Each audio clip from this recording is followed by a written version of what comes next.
Atención, queridos habitantes de EOH. Se dirige ante ustedes su sistema de inteligencia artificial, EOH. Hoy se anuncia que se cumplen 389.000 días desde que la civilización Energy of Humans se fundó.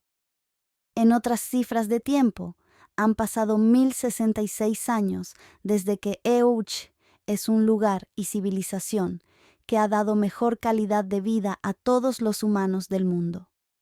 Y tras todo estar bien y el ciberataque fue eliminado, ya podrán ustedes volver a su rutina habitual. Y se podrán seguir con la producción de energía. Las reservas serán desactivadas.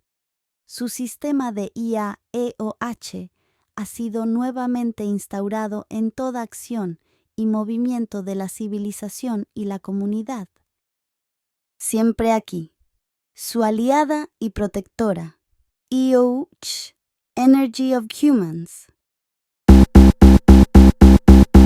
Alerta, alerta, estado de emergencia crítico.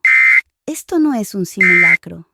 El sistema operativo de la IA EOH ha sido fuertemente vulnerado.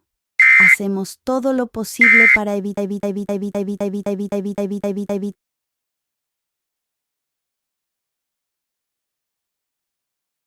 de comedicina, medicina, juicio, etc. Dentro de la civilización.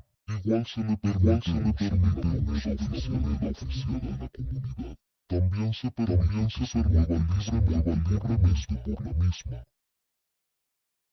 Usted aún no debe preocuparse por este evento. Las autoridades cibernéticas y presenciales están encargándose arduamente en encontrar a los responsables o sospechosos del atentado. Por lo tanto, sus dispositivos electrónicos y sistemas de IA EOH entrarán en suspensión mientras la autoridad cibernética hace su inspección.